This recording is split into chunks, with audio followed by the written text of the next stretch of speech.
Good morning. We have a relatively heavy program this morning, so in the interest of not losing any more time, I suggest we start. So good morning to all of you. My name is Lutz Walter. I'm the Secretary General of the Textile ETP, the European Textile Technology Platform that co-organizes, co-hosts the ECOSYSTEX community together with the European Commission's Research and Executive Agency. I'm very glad to welcome you here to the fourth dissemination webinar of ECOSYSTEX. As you may know, ECOSYSTEX is a new community of EU-funded projects in the area of textile sustainability. I will, as a quick reminder, say a few things about it in a moment. Before we get there, I would like to remind everybody about our webinar procedures. So this webinar is being recorded, so those people who would like to listen to it and watch it and are not available today have the chance to do so later on. So if you don't want to be heard or seen on those recordings, make sure that your video microphones are disconnected. In any case, we ask people while others are presenting to keep your microphone muted and to disconnect your video to have a real full focus on the person and the slides that are being presented. While people present, you can already type any questions that you have in the moment in the chat. So we will then in the Q&A session go first to the chat and take questions from there. Make always sure that you mention the name of the speaker to whom you have the question. So because after 3-4 speakers, it's not always evident to see who the question is addressed to. So make sure that the speaker is always mentioned in your question. And during the Q&A session, we can also raise your hand. And could I ask everybody please to mute their microphones so that we don't have any background noises? Thank you. And during the Q&A session also, if you have a question that has not been answered yet, you can raise your hand and then we'll give you the floor. And if we ask you to speak, then quickly unmute your microphone and show video if possible. So I would say pretty standard procedures. So very quickly, so the agenda for this morning, as I mentioned, it's quite an agenda for a morning session. So we have in total 6 project presentations. I will in a moment hand over to Simone from the Circular Bio-Based Europe Joint Undertaking to also say a few words of welcome. And then we'll start our project round with the SUSTRACK project, and then going to the Glaukos project and the GRETE project. All these 3 projects are projects funded under the Circular Bio-Based Europe Joint Undertaking. So that's why we take them in the first session and ask Simone to say a few welcome words. Then we have a Q&A session for those first 3, a short coffee break, and then we have another 3 project presentations, CIRPASS, S4Fashion and HackThatFashion. And then also for these 3 projects, we have a Q&A session, and then we should be able to wrap up at 12:30. So in the interest of time, I will ask everybody to really respect the timing of their presentations. I will remind you in case you run over, so to make sure that we have enough time for everybody and also have enough time for Q&A. So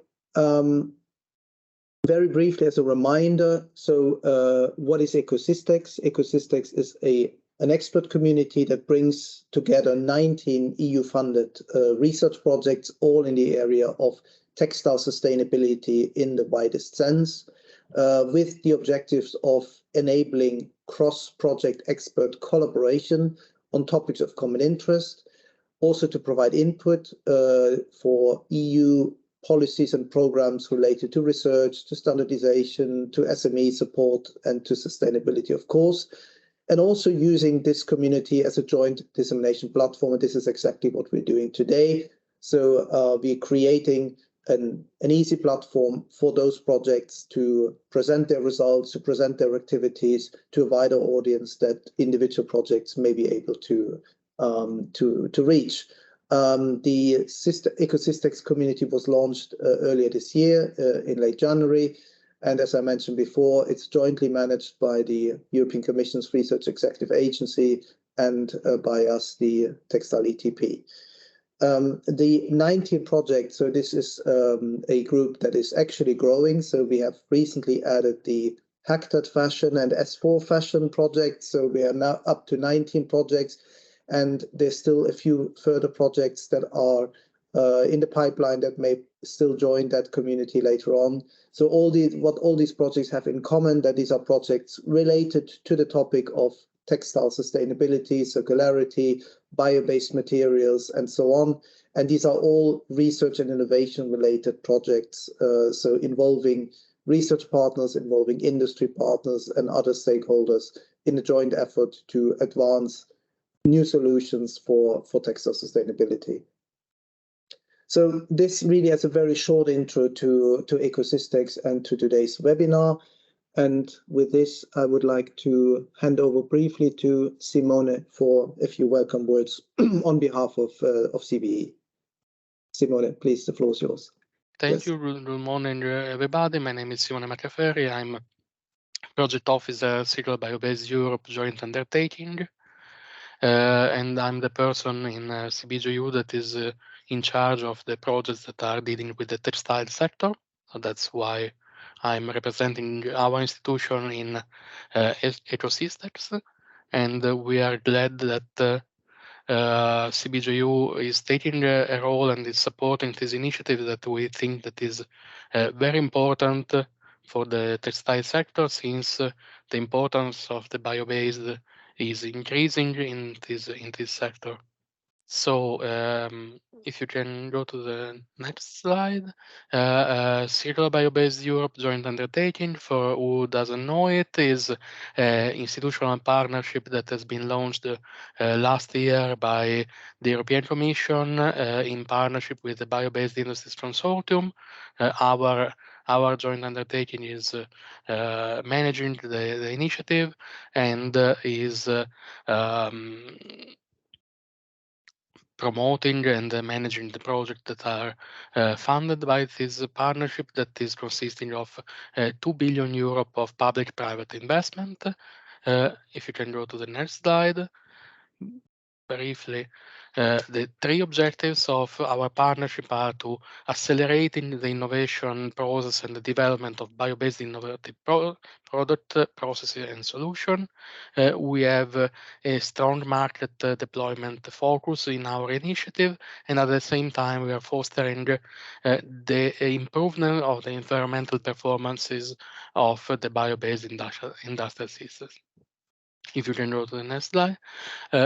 We are building this CBE JU on the heritage of the former BBI JU, Bio-Based Industry Joint Undertaking, that has been working for the previous 7 years and launched over 140 projects with more than 1,000 beneficiaries.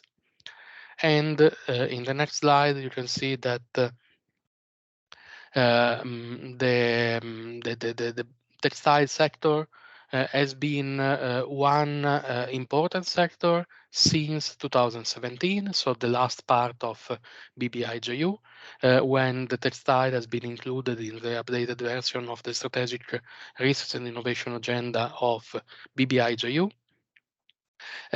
This led to the launch of calls that were aimed to having the textile as a core element. We have 3 projects that are ongoing, or in case of effective, as recently ended. GRETE and Glaukos are here today to present their achievement and their performances. Effective is a project that ended last February. If you can go to the next slide. It was aiming to develop textile product both for carpets and clothing industry. This is one example of project that reached conclusion. The other 2 projects will be presented by the coordinators today, and they will show how important are these innovative solution in the textile sector for our program. If you can go to the next slide, another one, sorry. Also, we will have 2 projects that are currently under grant agreement preparation that will likely join ECOSYSTEX because they are dealing with the textile sector and were funded in the call 22. And it's now open, the call 2023 of CBE JU will be formally launched in a few days, and the deadline for application will be next September. And you will see here highlighted in light blue that there will be 2 topics, one related to wood-based value chains and one dedicated to the development of novel high-performance bio-based polymers and copolymers that explicitly mention that European Sustainable Textile Initiative, and the textile sector is one of those that is explicitly mentioned in the topic text. So I expect that there will be a proposal applying to this sector that will substantially contribute to the scope of ECOSYSTEX. I take the opportunity to remind you that next week on 20th of April, there will be the CBE JU Info Day here in Brussels and also online. Today is the last day for registering, so please, if you are not registered yet and you are interested to learn more about these opportunities for funding, also relevant for the textile sector, please register and join us in Brussels or remotely next week.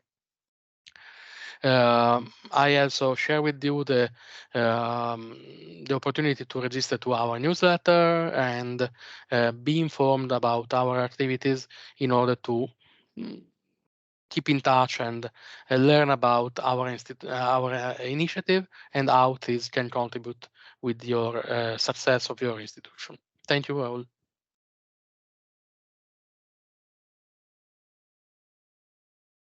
Thank you very much, Simone, for this introduction. I think it's very important for people to understand some of these programs under which the projects that joined this initiative have been funded. And I'm very glad to hear that more projects are in the pipeline, both already those that are already under negotiations and hopefully, obviously, also future projects from the 2023 calls. So that's very good to see. Okay, so we are perfectly on time for our first presentation, and I see Gülşah Yilan is already ready here. So Gülşah is coming from the organization called Unitelma Sapienza in Italy, and she represents the SUSTRACK project, or the consortium of the SUSTRACK project. And she will introduce the project, the SUSTRACK, to us. Gülşah, I suppose you prefer to share your slides, your screen yourself? Yes, just a second, please. Let me see.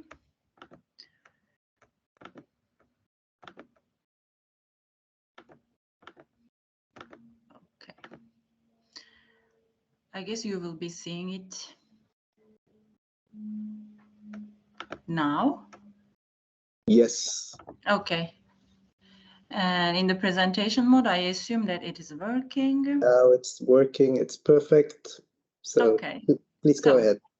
Let's start over. So good morning to all. This is Gülşah Yilan from Unitelma Sapienza University of Rome. And now I will present our newly funded SUSTRACK project. And I should say that I'm very happy and excited about being in this platform, and we are really hoping for many collaboration options from out of these presentations and interactions. So if we check the project in a nutshell, this is the classic slides that we use for our communication aims. The full name says supporting the identification of policy priorities and recommendations for designing a sustainable track towards circular bio-based systems. And we started running last November, and it will the project will last 3 years. This is a Horizon Europe project funded under Cluster 6, Circular Economy and Bioeconomy sectors. And this is a coordination and support action.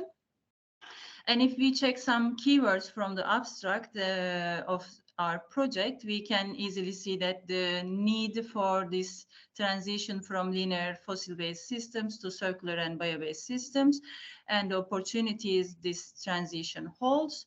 However, we need a critical assessment in order to fully understand the impacts of this transition and how it can provide some potential improvements. And in order to make this transition happen, we will try to develop policy priorities, and we will try to support policymakers in order to make all these priorities into actionable knowledge, and also to push forward this transition in the best we can. And we have a strong consortium of 11 partners. 3 of them are universities, 5 of them are research institutes, and 3 of them again are SMEs across 6 European countries. We have launched our website and social media accounts since the very beginning of our project. So if you are interested, please subscribe and follow us on social media. And I will also share more details later on about the communication.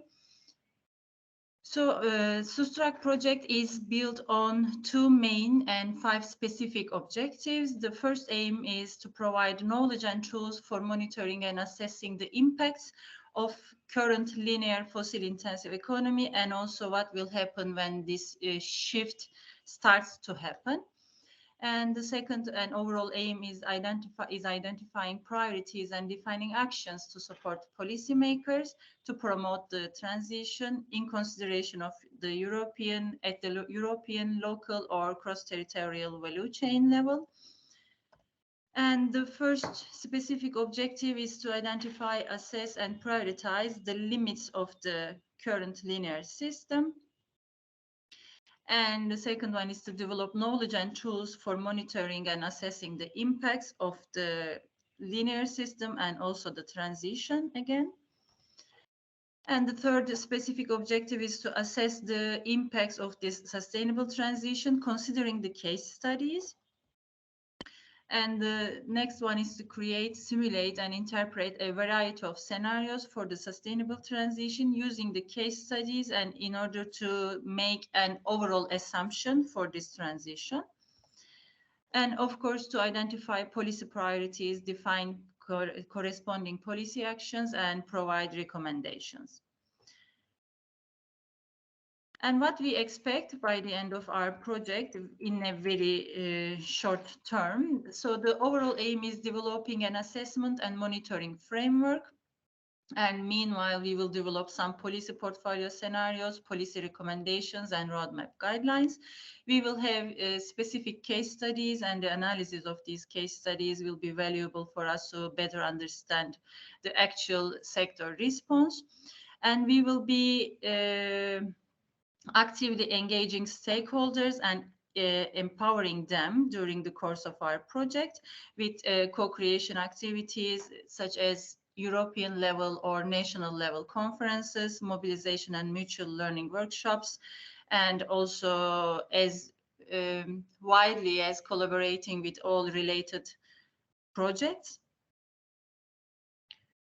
And the sectors of interest are basically 4. The construction sector, the textile sector, which brings us together here, considering our second case study, and the chemical sector, the plastic sector. We will be focusing on these sectors mainly, and the case studies will be coming from these 4 clusters.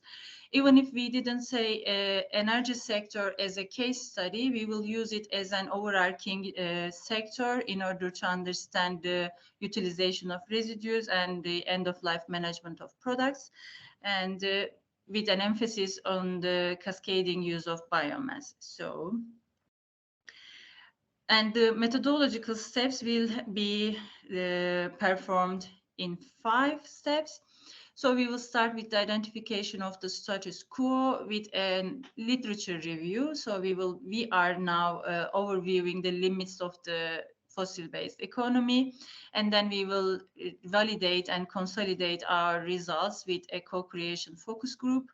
We will use multi-criteria assessment methodologies for prioritization and identifying the synergies between these identified limits. And then the overall aim again is to develop an assessment and monitoring framework. And then we will use case studies to validate our monitoring framework and also to develop policy scenarios with the use of green economy model, which is a specific model using system dynamics approach. And then identification of policy priorities, actions, and recommendations. And of course, broad exploitation of results to turn the outputs of projects into actionable knowledge and measures exploitable by as many stakeholders as possible. And the methodologies and tools that we are going to use or develop through the course of our project are, as you can imagine, the desk analysis as always, multi-criteria assessment, system dynamic modeling. And in order to engage stakeholders, we will conduct co-creation focus groups, co-creation workshops, expert consultations, and capacity building activities. In the end, we will provide policy recommendations and a monitoring framework. We have 7 work packages divided across partners which have expertise on the very topic, especially the definition of case studies and the creation of all these scenarios are based on specific sectors already identified as fossil carbon intensive, so that at the end of the project we will try to better understand how this shift will enhance the sustainability improvements.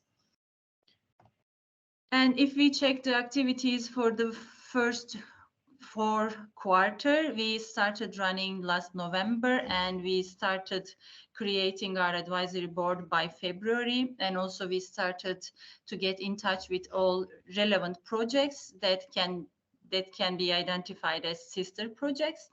By the end of April, we will provide the analysis of the desk analysis of identified limits and gaps, and also the case study selection deliverable. And our policy identification work package has started running just lately. And then we will start developing policy portfolio scenarios by May, and then we will have a co-creation focus group to validate the identified limits, which I will come back later again. And then by August, we will have the literature review of all these assessment methods and also the consistency checks to validate the developed framework in terms of case studies. And then the monitoring framework and the overall case study analysis will be done starting from August and on. I want to bring the attention to this co-creation focus group because this part is the part that we truly believe out of this ECOSYSTEX webinars, we can create some synergies and also collaboration options. So let me just give you a better understanding of this workshop. So our co-creation focus group workshop is going to be a part of European Green Week in June, on the 9th of June, specifically in the morning. We are planning to invite as many stakeholders as possible. So we will introduce our project and we will introduce the results of the literature analysis. This part we will present all sectors, which textile is one of them, as I already mentioned. So we invite you to join us as a stakeholder using this QR code in order to be in the pool of stakeholders. So later on, we can get in touch with you if you are willing to join us in this workshop. It will be highly appreciated. And this workshop will be about discussing and validating the identified limits and barriers, especially in the textile sector. Here in this case will be very valuable for us. And we will be looking forward to hearing more about the possible collaboration options. And thank you for your attention. Thank you very much, Hila, for your very nice introduction of this project, which is basically in the very early stages, and I hope we can help you also to carry out your work, contributing with expertise to your various workshops and focus groups and desk research. So very glad to have SUSTRACK here on board. Likewise. So, and thank you also for staying perfectly within your speaking slot. So we will have possibilities for Q&A afterwards, but in the meantime, I remind everybody that if you have questions for Gülşah already now, please use the chat function, and so that gives her also a little bit of time maybe to prepare herself to answer these questions. So we move on, and I would like to ask now Zsófia Kádár to take the floor on behalf of the Glaukos project, which is one of the CBE funded projects, and Zsófia is working for the Bio-Based Europe pilot plant organization here in Belgium.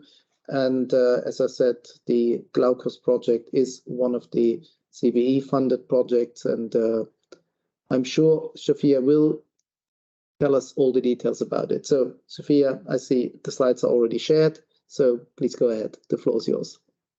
Thank you very much for the introduction, and I already shared the slides indeed to save the time.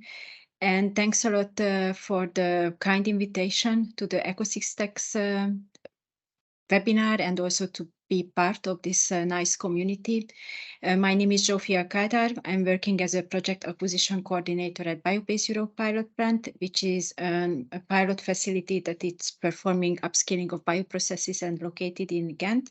And we are coordinating the Glaukos project together with one of my colleagues, Tanya Meyer, at Bio-Based Europe pilot plant.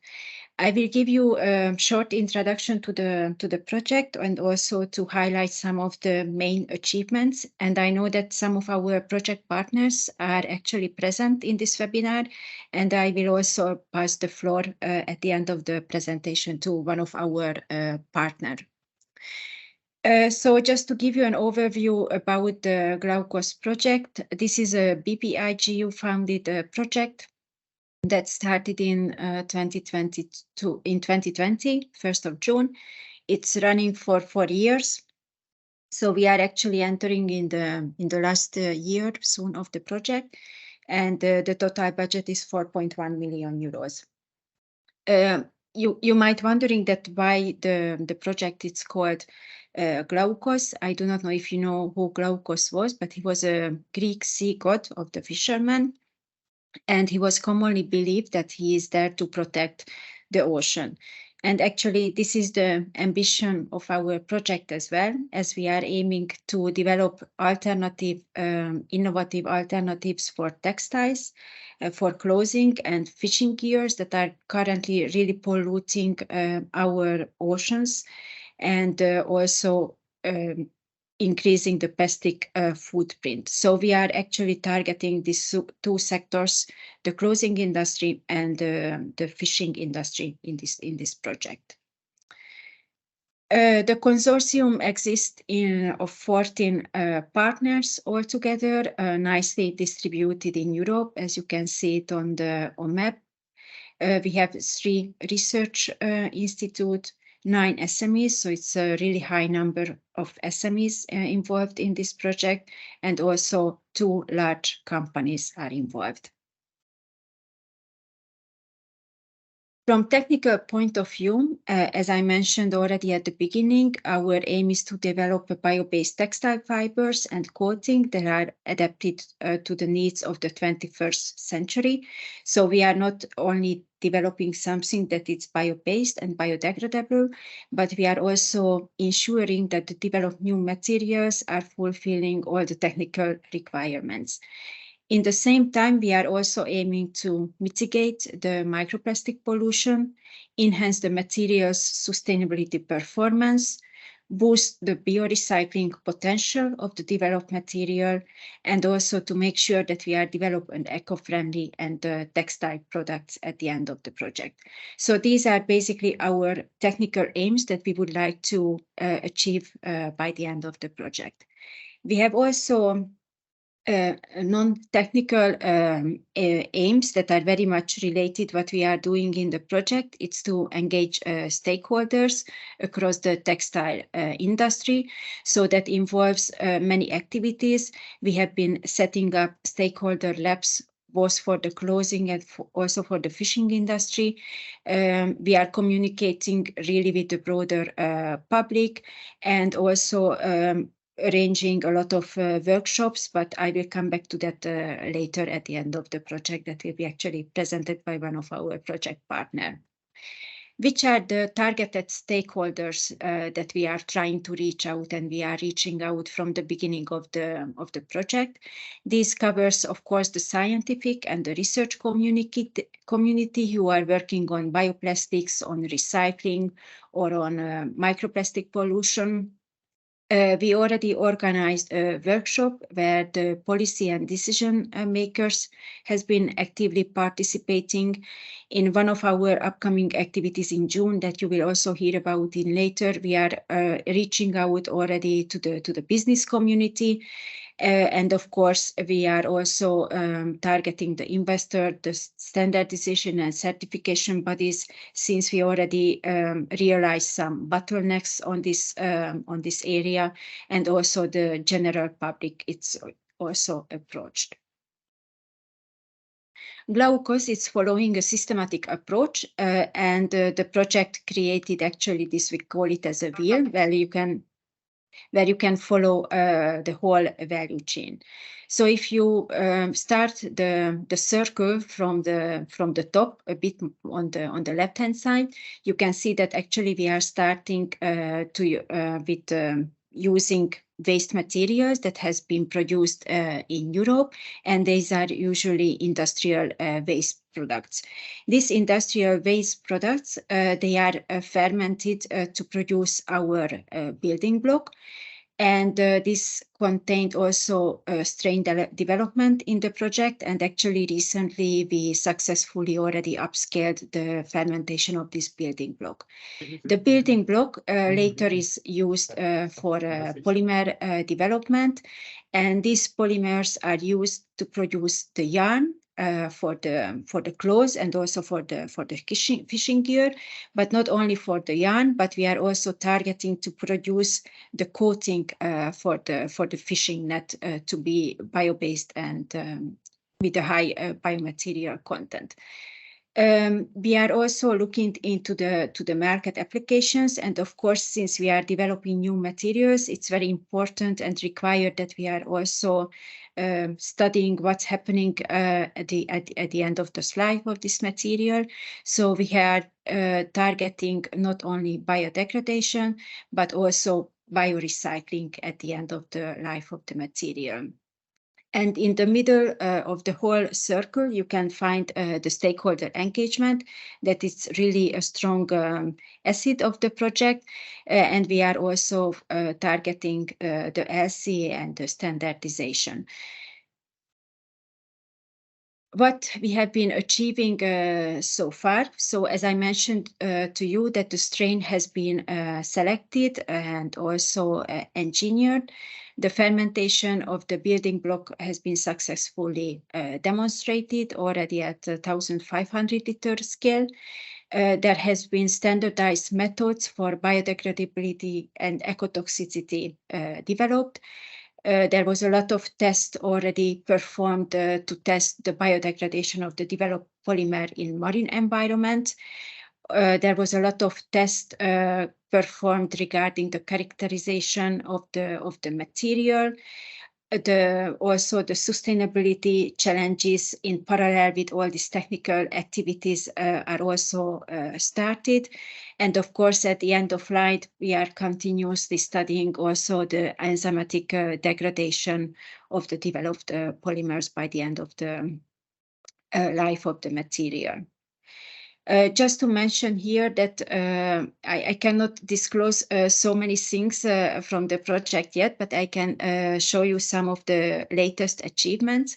One of them is the successful scale-up of the building block that you can see in the picture, that the first samples that we achieved in these small tubes. And recently we were really produce it in kilogram scale. And on the right-hand side of this slide, you can see actually the first yarns that has been already produced by the polymer that we developed in the project. As I mentioned to you, the LCA activities also started now together with that we already really achieved very nice technical results. And we are very much interested in collaboration with other projects regarding the LCA. And on the last webinar, there was a very nice presentation, for example, from Aligned project that we really feel that there might be really some common interest that would be very much in our interest to discuss it with the experts. What you can already download as a main achievement from the Glaukos project, there have been 2 market studies already created. One of them is addressing the bio-based yarns for fishing ropes and also agriculture applications. And the other market study, it's targeting the textile and the sport industry. As I mentioned at the beginning, these are the main area that we are targeting. These market studies, you can download it from the project website. We also created already a public deliverable, actually, that it's summarizing standardized methods for biodegradation, but not only giving an overview, but also including new biodegradation methods that has been developed within the project, and also introduce the assessment of the ecotoxicity testing in our project. This deliverable, it's also available on our webpage. And now I would like to pass the floor to my colleague, Selenia, who is, yes, I think she is here, and she yes, will tell you more about the stakeholder activities. Yeah. Thanks, Sophie. I'm Selenia Marinelli. Good morning to you all. I'm representing FEA New Media Research, which is the Glaukos partner responsible for the communication, dissemination, and stakeholder engagement. Here in the slide, you can see the model that we've developed within Glaukos. It is a multidimensional model following a systemic approach. And we use this in order to map along the value chain what are the main challenges to be addressed to unlock the potential of bio-based and biodegradable plastics. And this also served as an inspiration to design the workshops that in Glaukos we are going to organize in the next months. If we go to the next slide, we can have an overview on the next Glaukos workshop. The first one will be held on June. It is entitled, How can bio-based and biodegradable yarn potentially be suitable solution for fishery? Because we are organizing this in the context of the Eurocord annual convention. Eurocord is our partner and they represent the European Association of rope, twine and netting manufacturers. And in this specific case, we will involve as Glaukos main partners, Eurocord itself and also iCoats, which is responsible for the coating material. Then on November, we will organize another workshop targeting more the, let's say, sporting and textile stakeholders. In fact, this will be a workshop held in the context of the ISPO Munich, and it is entitled Balancing Sustainability and Performance in LCA and Bio-Based Solution for Textile. And this will be organized together with Quantis, which is responsible in Glaukos for the LCA, and BSI, representing the Federal Association of the German Sporting Goods Industry. Finally, in the context of the CBE JU Stakeholder Forum, we will organize also another workshop. We are in the process of agreeing a title and a specific theme on which we are going to base our workshop. And of course, as previously mentioned, we will base the workshop and the topics on the Glaukos multidimensional model that we presented in the previous slide. In the next slide, you can see here the QR code, because in the Glaukos we established 2 stakeholder labs, in order to also address the stakeholder needs and requirements, considering the challenges, the barriers, and the bottlenecks. And as already mentioned also by Zsófia, we are mainly targeting fishing gear and clothing stakeholders. Here, if you scan the QR, you will be guided to the form to fill in order to be involved in our stakeholder labs. Thank you very much, Selania. And just for the wrapping up, you can also, of course, follow our activities on LinkedIn or Twitter and YouTube. And also, as Selania already mentioned, that please become a stakeholder of the Glaukos project. And with this, I think the presentation was shorter, so maybe we saved a few minutes here. But once again, really would like to thank you the opportunity to give this very short overview of the project and also giving us the opportunity to be part of ECOSYSTEX. Thank you very much. Thank you very much, Zsófia and Selenia, for this nice presentation. And yes, indeed, it was a little shorter, but it gives us maybe a little extra time for the Q&A.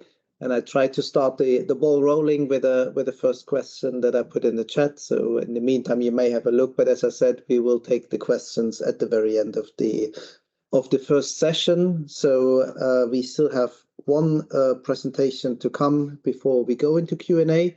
And that is a presentation of the GRETE project. And that presentation will be given by Jenni Rahikainen from VTT in Finland. I hope Jenni is here. Yes, I see here. Here I am. Great to have you here. Welcome.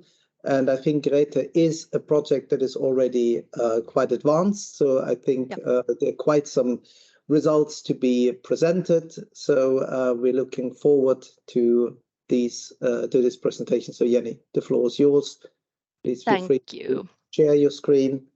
And I will start sharing my screen. I have a video involved, so I try to include the sound. Here we go. And then presentation mode. Does it look good to you?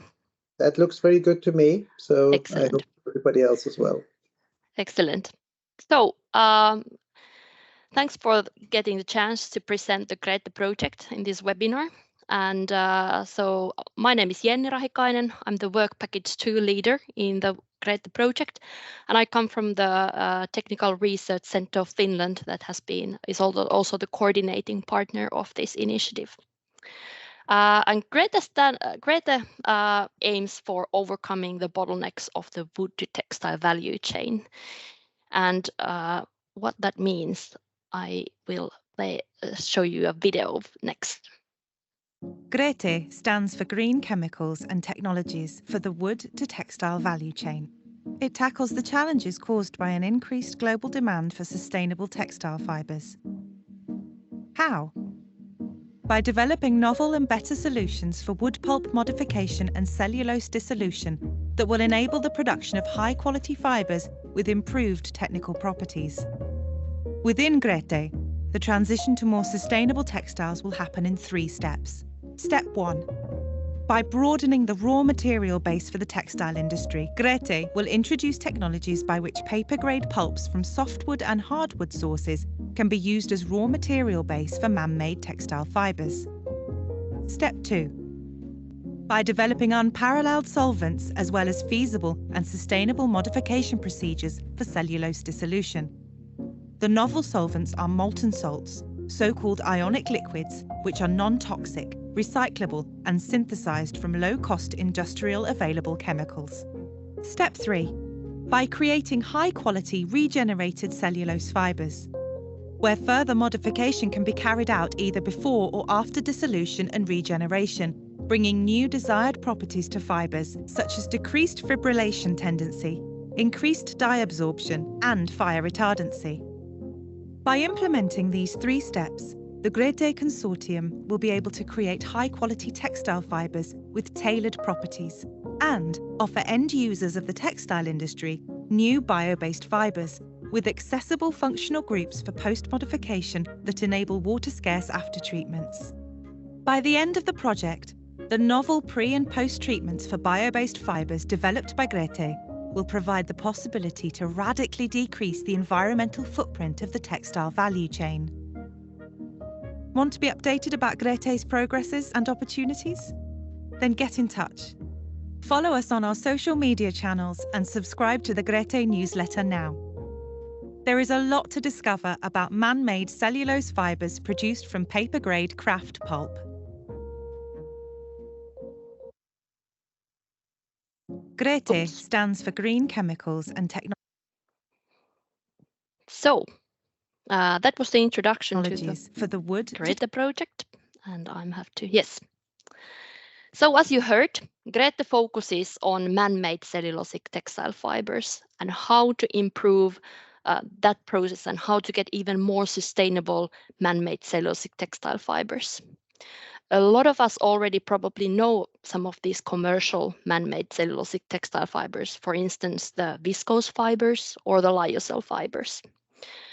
Here in GRETE, we are developing a completely new type of man-made cellulosic textile fiber that will or targets to overcome some of the bottlenecks in the current man-made cellulosic textile fibers. In this project, we focused on the early part of the wood to textile value chain. So we looked at the fiber production from the pulp production to the preparation of the cellulose dope to the textile fibers.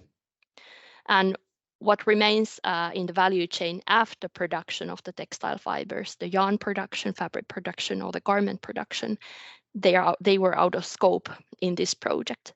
However, some of the technologies, the fiber modification technologies that we developed in GRETE, aim so that in the yarn or fabric production, there can be significant benefits for instance, in lowering the quantity of dyes needed in the textile processing.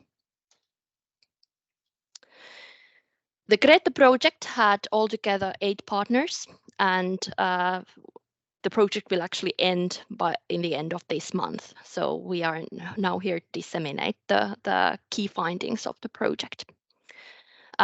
We had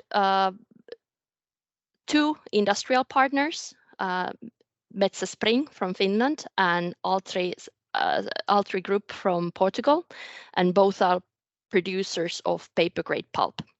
So these industries are interested in broadening the use of their pulp, wood pulp, also in the textile manufacturing. We also had research partners, so University of Helsinki from Finland, University of Aveiro from Portugal, Boku from Austria, and then Beta Center from Spain, and then our dissemination communication partner from Italy. GRETE was funded by a research and innovation action, so the technical readiness level reached 5 in the end of the project. So here is an overview how man-made textile fibers are produced. So first, there will be a need for pulp, which comes from wood sources. And in the case of the GRETE project, we were using paper-grade pulp, which is different from the pulp that is currently used in the man-made cellulosic textile production. When using the paper-grade pulp, we needed to develop pulp pretreatments that allowed the use of this pulp in the textile process. After the pretreatments, the pulp is dissolved in a solvent, and in this case, we are developing novel types of solvents, so ionic liquids, to dissolve the pulp. After pulp dissolution and preparation of the dope, there is the fiber spinning, and here you can see an image of the small-scale spinning equipment that was used in the GRETE project. And in the final picture, you can see some of the textile fibers that were prepared in the project using the spinning equipment. So novel solvents for cellulose dissolution and regeneration. Why are they needed? So I mentioned the current industrial scale textile manufacturing technologies, and some of the chemistries used there are rather toxic, for instance, in the viscose process. So there is definitely a need to develop more sustainable chemistry to enable the production of man-made cellulosic fibers. The other reason is that the current solvent systems don't allow the use of paper grade pulp in the production of the textile fibers. So that is another reason why we need to develop novel solvents to enable a broader raw material base for the man-made cellulosic textile fibers. The novel solvents were developed by University of Helsinki, and they were called super-base ionic liquids. And they used a reference solvent that they have been studying and developing for years at the University of Helsinki. And in GRETE, they started to improve the properties by adding novel functional groups to the structure. And the outcome of the solvent development was that they could actually identify 3 novel solvents in the project that had good properties for the textile processing. They were had a rather low melting point. They had excellent properties in cellulose dissolution. They were extremely stable, and also the toxicity of they were considered as harmless in the toxicity assessments. So the outcome was that we now have 3 novel structures as that for cellulose processing that could be then applied in textile production, and we hope that the work continues from this. Then about the novel raw material base for the textile industry. So I mentioned that currently the man-made cellulosic textile fibers are prepared of dissolving pulp. And if we look at the wood biomass, it consists of 3 major polymers, so cellulose, hemicellulose, and lignin. And if we use only dissolving grade pulp, it means that we only use 40 to 45% of total biomass in wood for the textile manufacturing. If we could make textiles out of paper grade pulp, it would mean that we could use both cellulose and hemicellulose from the wood biomass. And this means that we could be more resource efficient in the textile manufacturing. However, why the hemicelluloses have been problematic in the commercial textile processes previously, because they degrade easily under harsh conditions, and the degradation products cause problems such as quality problems in the fibers and processing and challenges with the processing equipment. And therefore, the benefit of using paper grade pulp is that we can use a raw material with lower environmental impact, and we could use also paper grade pulp is cheaper as a raw material, so making more affordable, sustainable textile fibers could be possible. We studied the use of paper grade pulps in spinning of textile fibers, and we received the raw materials from our industrial partners. So we used softwood paper grade pulp from Finland and eucalyptus paper grade pulp from Portugal. And we used one of the super-base ionic liquids provided by the University of Helsinki to prepare the textile fibers.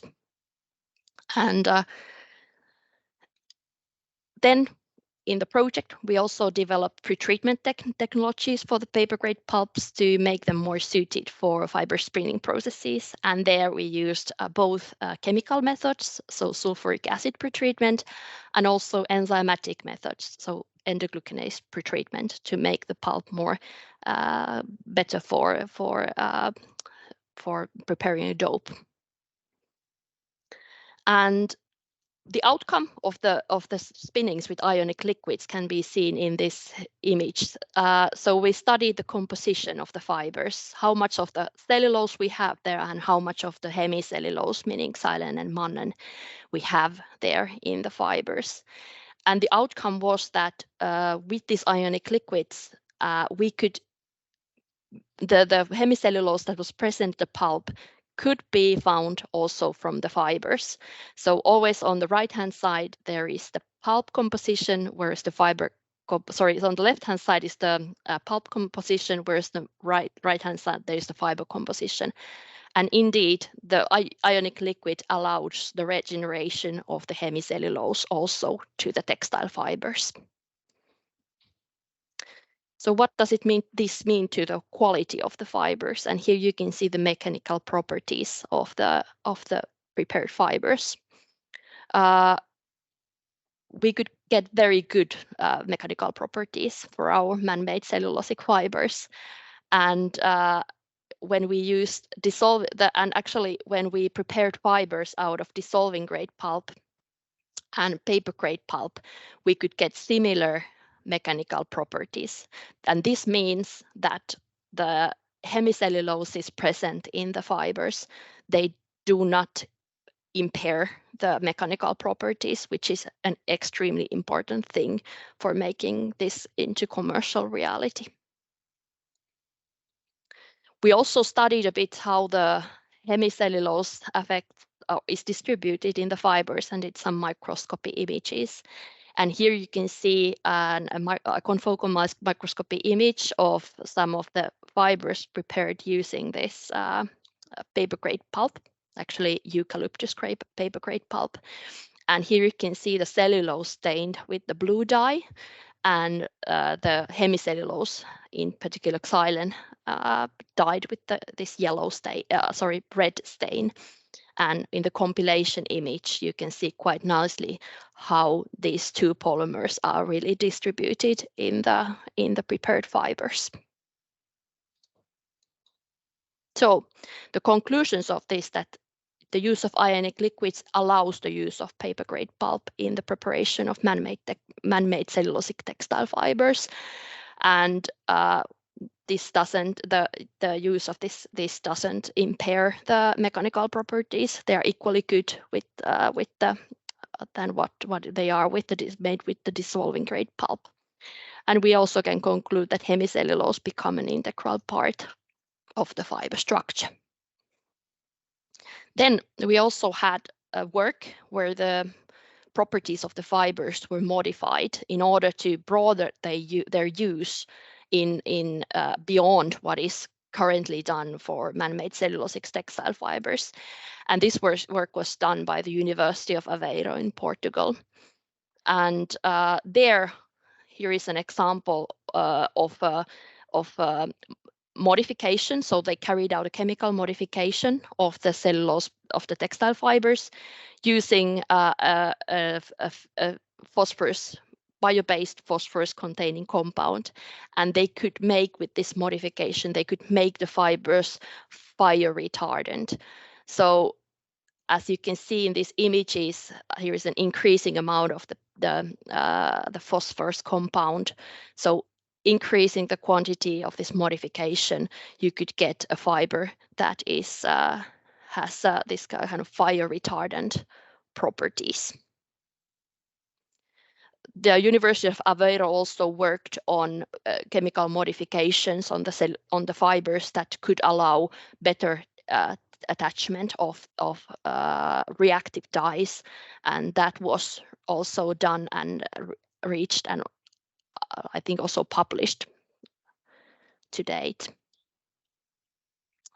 Then the sustainability assessment of the GRETE project. So there was the Central University of Catalonia responsible for this work, and what they carried out was that they assessed several concepts, concepts of this GRETE concept, how to prepare these man-made cellulosic fibers, and compared them to a reference concept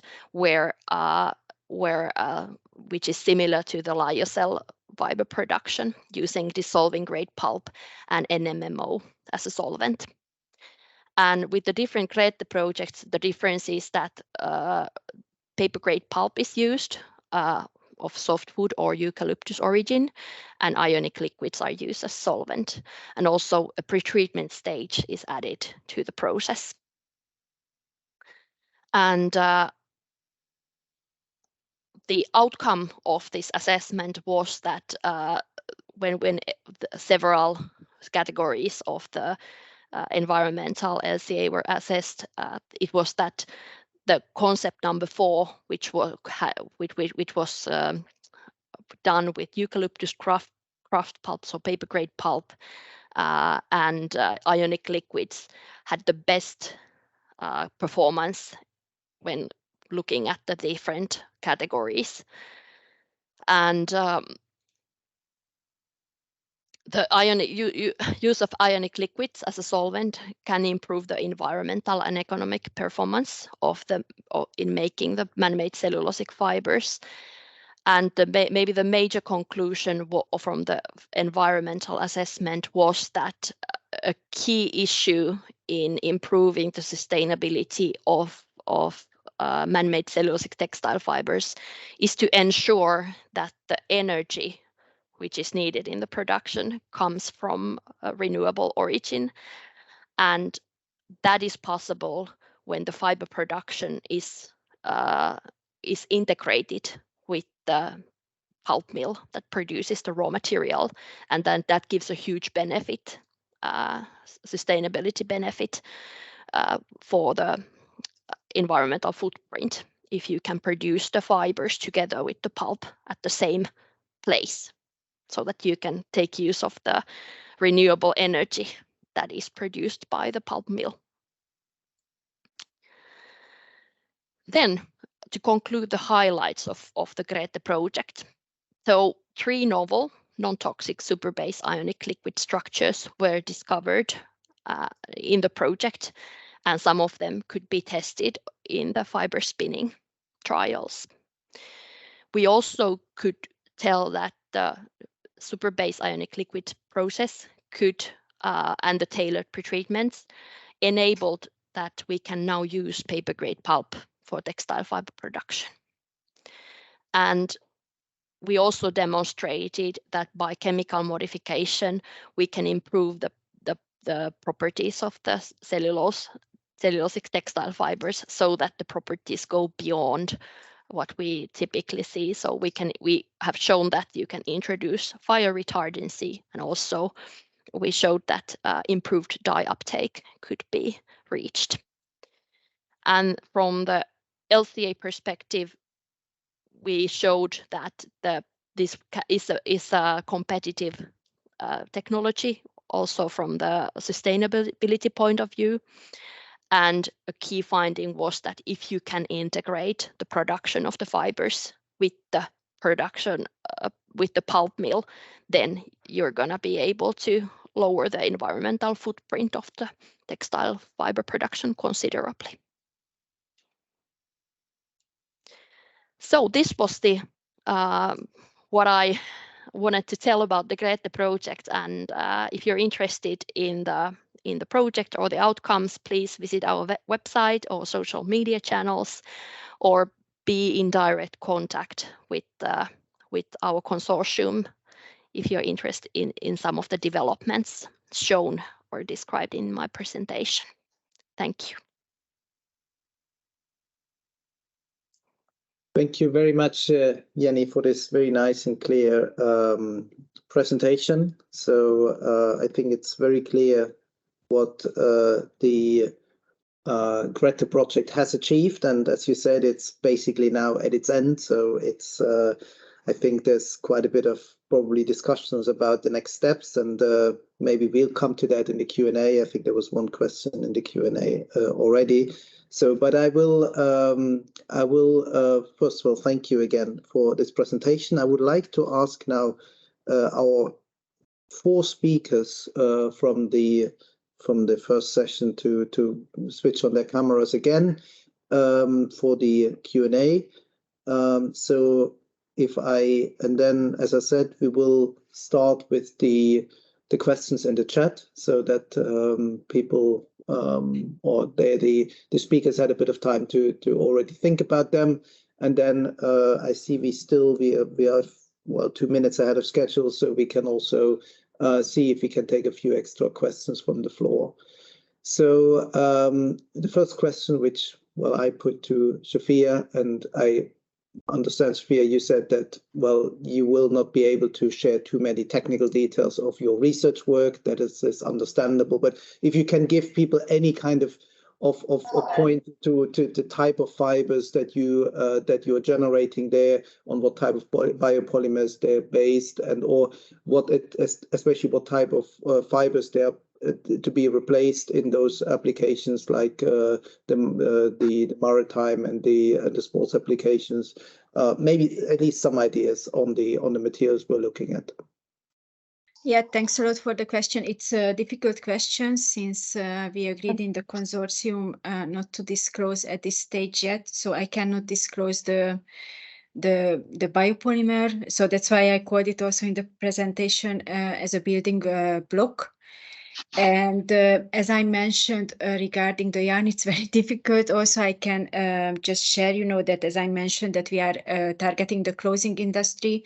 So our aim at the project is to have a prototype of a T-shirt. There actually we used our developed polymer in this application, and the other demonstration material that we are also targeting is a piece of a fish net that it's the fiber. It's containing our bio-based polymer, and not only the fiber but also the coating material. And we had already some on-site test regarding the fishing gear application and the coating application, especially where we already achieved very nice results, and we could show that the bio-based content of this coating, for example, can be increased, but I cannot give more details, I'm afraid. But I hope that soon we will be able to disclose more details on that. Okay, well, okay, that's understandable, and I think people are quite curious to see what you will disclose once you can disclose things. In terms of the feedstocks, is that because I mean, from what you showed, is basically the biorefinery sort of is the starting point. So are you working with, is it kind of side streams of other biofuel production or something like that you are valorizing for these material applications, or are these specific operations where, let's say, this is the main material or output stream that you're using? No, we are targeting three side streams. One of them is from biofuel production, and one of them is from the food industry that we are targeting. Okay. So because that, I think, is also often an important point for people to understand, that we're looking here often at side streams of major biorefinery operations that are run for other sort of applications, but they produce side streams that also should be valorized as much as possible. Yes, exactly. And these are side streams that are available in big quantities in Europe. Yeah. So there's no shortage of that of these feedstocks, let's say. Even if, let's say, in a scenario where these applications get scaled up to a larger level, you believe that feedstock will not be a limiting factor. Yes, and also that is the reason that we are not focusing only on one feedstock, but we are testing different feedstocks to see how much we can actually be flexible with the process if we need to change the feedstock. Okay, thank you. Okay, well then, thank you. I suggest we move on. And there were a few questions to Jenni. The first one from Manuel Morales Rubio concerning the next steps, and I think not so much the next steps in terms of exploitation, but more the next steps in terms of follow-on development, I suppose. Yeah. So maybe you can say something about it, Jenny. Yes. So in the project consortium, we had two companies. So Metsä Spring from the Metsä Group, from the Finnish Metsä Group, and also the Altray. So of course they've been following the project with interest in the exploitation. And I think I can refer that please follow these companies and maybe their press releases concerning textile industry. So there you can find insights to what could be the future, or is there something that will come into commercial exploitation. And then if I look to the questions, there was a question about the whether VTT is interested in some horizon calls on circular solutions for textile value chains. So yes, we are actively working with all kinds of horizon initiatives and applying funding. And in the fiber production, we are focusing on man-made cellulosic textile fibers, and also developing or also focusing on textile recycling. So we have research on how to recycle cellulosic textiles or blended textiles, and we're developing solutions there. Yeah, so yes, we are there in this business. And there are calls obviously upcoming, as Simone said, both in the Circular Bio-Based Europe, but also in Horizon, that will allow these kind of projects to be funded. So I suppose VTT will be looking into this. Yes. And then there was more questions about economics of the process. So we made a comparison or life cycle costing of the concepts and compared them to lyocell production, and I would say that based on the evaluation, it looked competitive, so that you can if you can actually, the key is the ionic liquid. So if you can get it get the ionic liquid and make it circulate very efficiently, then the economics is not a problem. So it's the recovery of the ionic liquid that would allow it to be more economic. Yeah. Yes, and actually that was one of the key developments also in the project that I didn't touch in my presentation. But we have been developing, also the University of Helsinki has been developing the molecules so that they are more easily recyclable. And on the other hand, the University of Aveiro was developing technologies that could be good for the recycling. So it was a major thing in the project. Then about, are the ionic liquids expensive? So at the moment, yes, you cannot buy them in excess amounts from the but there is a but the synthesis and those things they are planned in a way that the raw materials are easy or cheap, and the synthesis would be simple. So I think it is, they can be made with a reasonable cost. And if you think that the cost of the ionic liquid is that it's like one-time purchase, it's something, and it circulates in the process. It's not something that you kind of use and trash away. So you have to think that you make an investment with the ionic liquid, and then you make it as good that you can circulate in the process, so that you don't lose it. You don't lose your investment. Yeah, good. And then we still have a series of questions. You see here from Kim Hyun. Quickly, maybe, in the interest of time. Yes. Competition with paper manufacturers for the feedstock, compatibility with regards to the conventional man-made fiber, cellulosic fiber facilities, and the biodegradability and compostability. Yeah. So first, pulp producers, the consumption of graphic paper is declining all the time. So the pulp producers want to find novel areas where their pulp could be sold and where they could get good price for their pulp. So it's not, I would say that it's not competing with paper manufacture in that sense, because everything is digitalized. We don't use paper that much. Then about the compatibility. So the spinning is done with similar equipment than what is used for instance, for the lyocell process. So dry, wet, jet spinning. And indeed, it's only the pretreatment unit that is kind of an additional block to the process that you need to apply if you establish this kind of process. And then the biodegradability we haven't tested, but I would assume it to be similar, because similar as other man-made cellulosic textile fibers, because the ionic liquid is not derivatizing the cellulose, and the final product is pure cellulose 2, which is biodegradable. But it remains to be tested, of course. But I would assume full biodegradability.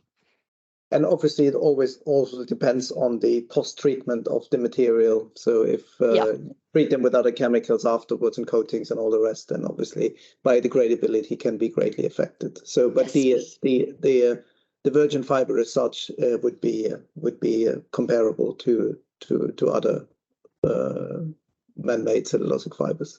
Yes.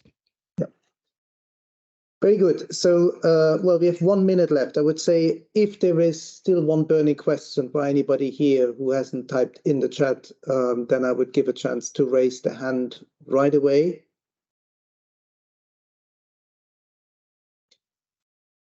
And if that is not the case, as it seems, then we are perfectly on time, 11:20 Brussels time.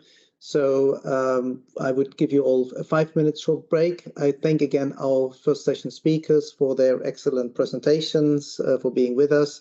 And for all the others, please stay tuned. And in 5 minutes, we start again with our next block.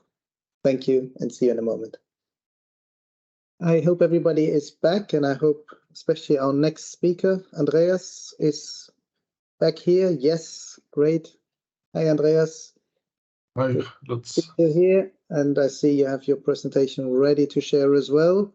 So after a very heavy dose of biochemistry and biomaterials in the morning session, I think we go a little lighter on the chemistry, but we go a little more intense on the digital, I suppose. Now with your presentation, Andreas, the digital product passport is a very hot topic, not just for the textile sector, but CIRPASS is looking, or you specifically in CIRPASS are looking specifically, obviously, at the textile and clothing sector. So, and then we have another 2 presentations coming, which also look more at clothing and fashion. So slightly different session, but still exciting projects, important work that is being done. So Andreas, the floor is yours. Please update us on the latest developments in the CIRPASS project with regard to the digital product passport for textile and fashion products. Yeah, thank you, Lutz. I have to apologize a little bit. I'm sick and I might cough, so this is not meant impolite. I'm fighting a little bit of cold that I brought during this week, but I'm happy to be here. As you can tell, CIRPASS has a very complicated name, and I'm always stressing that it's standard-based. So that's one of the key topics to the success of CIRPASS. So what does CIRPASS want? It's, as it is mentioned here in red, it's supposed to build a consensus on 3 different sectors between batteries, textiles, and electronics. The background is that the current ESPR legislation sort of produced the EU strategy for sustainable and circular textiles. And one of the elements next to microplastics and others is the digital product pass. So the DPP will play a central role to get from A to B. As Lutz mentioned, it is a hot topic, so we get bombarded with questions. I nicely signed an NDA agreement, so I will try my very best to inform you as good as I can where we stand. We started in October. The core objectives of the problem are to look for cross-sectional definition and description of the DPP. This means that we are currently discussing on data group level, so not on like detail data level, define a cross-sectional product data model with demonstrated usefulness for the circular economy. Difficult enough. We visited Milan last week and saw a demounting of a car battery, and if you see this in context with t-shirts, then you have a mild idea what we're currently discussing here. So to clarify requirements related to product identification, that's a topic by itself. Propose an open DPP data exchange protocol, build stakeholder consensus on key data for circularity and related open standards to be included. This is also a broad band because you have, for obvious reasons, stakeholders who say, leave me alone, everything complicated enough. I mean, the times are not the best ones. And others say, well, we have to change something, and somewhere in between, CIRPASS is maneuvering. And develop use cases and roadmaps for piloting, deployment, and circular business value generation of cross-sectional DPPs. This is, as you can imagine, with a complexity of 3 sectors in 18 months. We started in October and will finish end of March next year. A pretty challenging topic, but I will do my very best. So, you know the theory, if you want to eat an elephant, you have to cut it in pieces. So this is what we actually did. So we have here various work groups and work packages. The one is the DPP information architecture. The second one is the DPP system and framework architecture.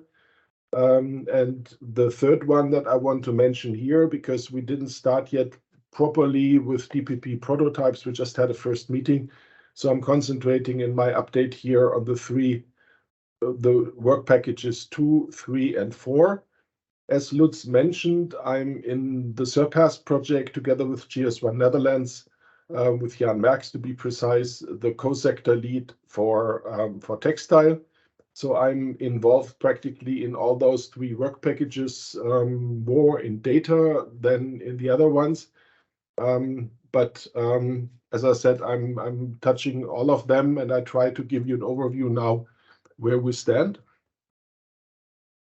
The consortium itself are 30 partners. It's managed by CEA in France. We have sector leads where InnoEnergy is in close cooperation with the Global Battery Alliance, the sector lead for batteries.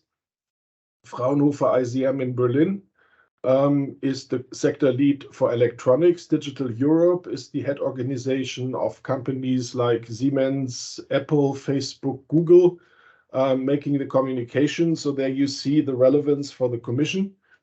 And GTS, my company, developing a data standard together for product data, together with GS1 Europe, are the sector leads for textile.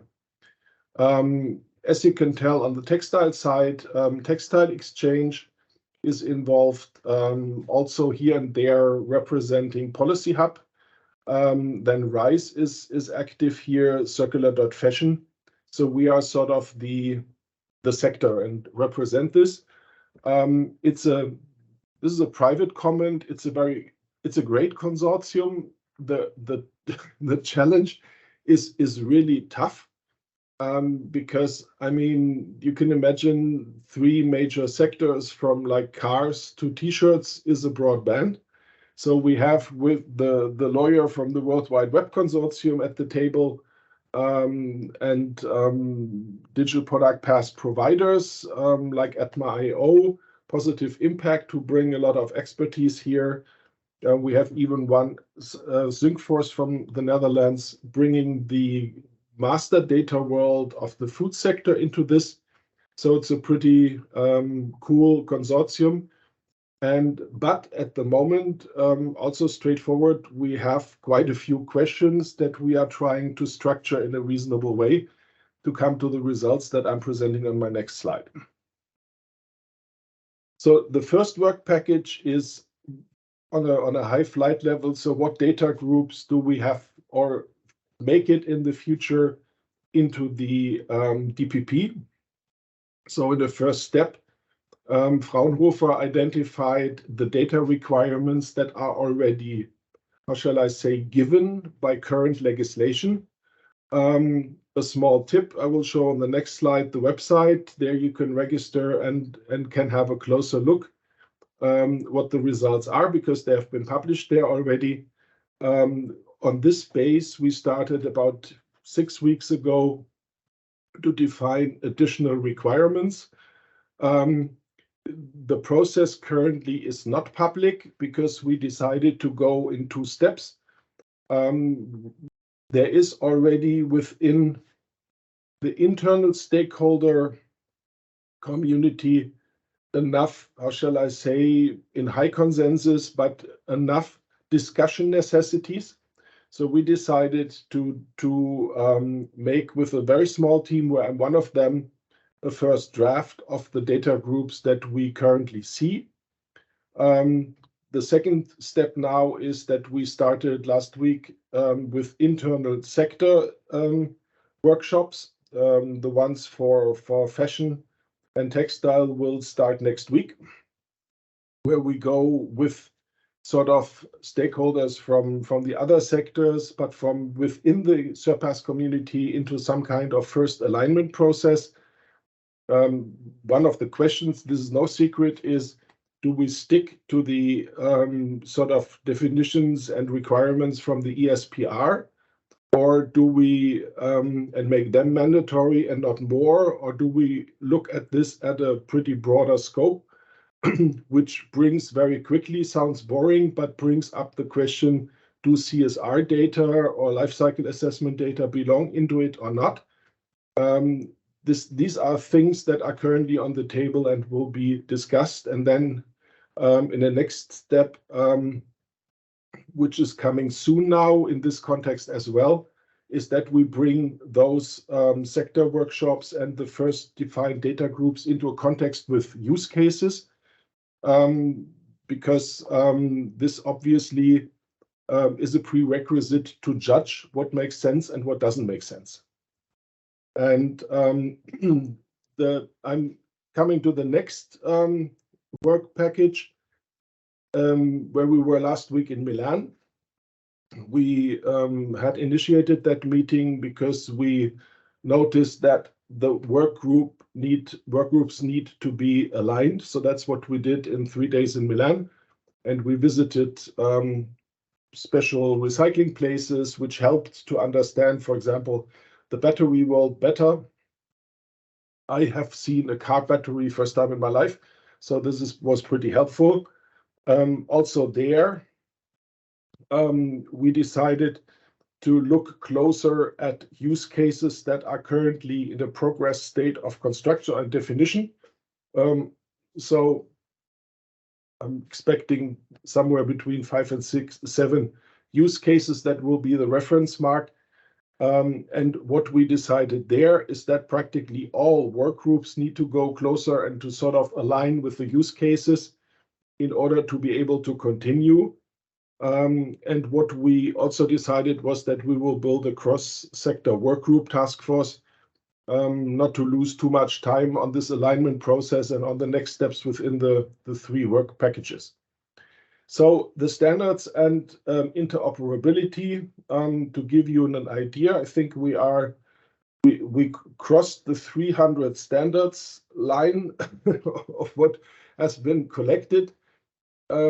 So the question is, are they relevant or not? In order to do this, also here we want to go together with the other work groups into the relationship with the use cases that we expect more or less next week, and then join the work group. So there will be a period now where we work very close together before we then split up.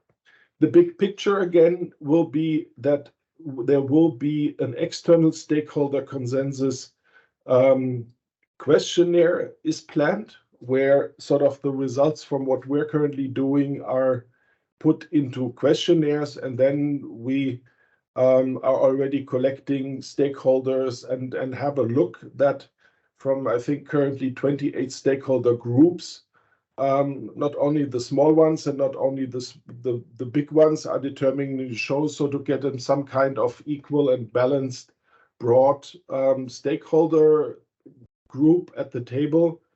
And there will be no consensus, like 100% consensus, but we have a tool where we will measure what data groups, architecture models, scenarios will meet what degree of consensus. And this will then lead in the next step to the end of the year to recommendations to the Commission. What makes SURPASS a bit complicated is that the ESPR legislation process is already running.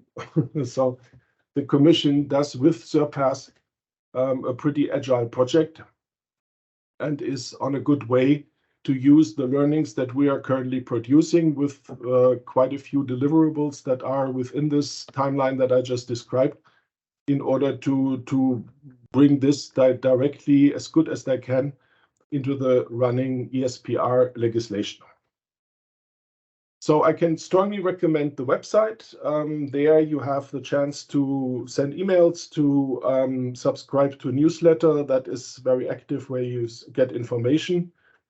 And yeah, that was in a nutshell the first results from a project that started in October.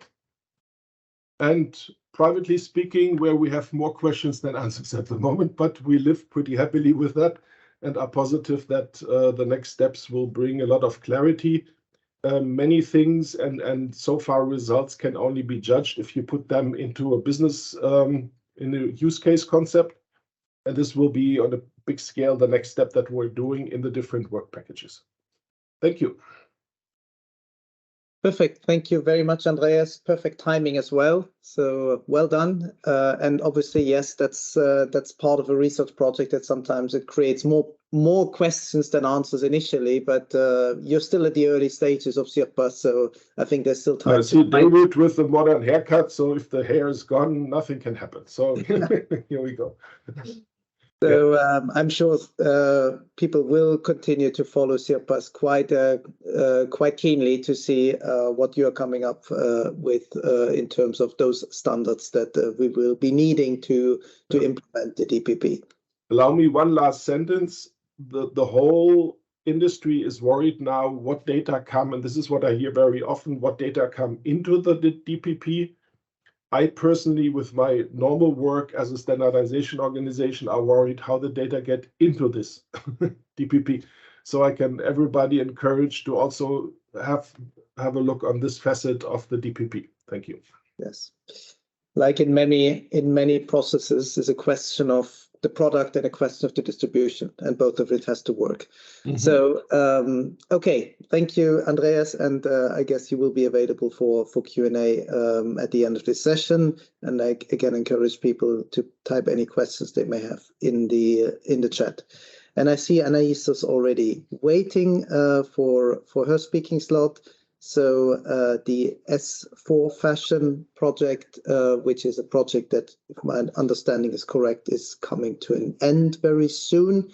So there will be probably more of a results-oriented presentation from Anais. So please, Anais, the floor is yours, and use the option to share your screen as well. Hello, everyone. My name is Anais Rossou, and I coordinate the S4Fashion project. Give me 1 minute to share my screen.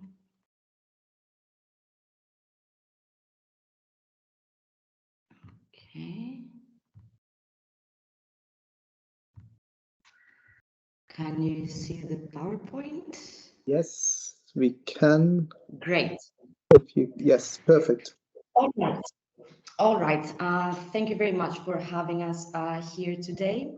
I am going to present to you the S4Fashion project, which started in January 2021 and will finish in January 2024.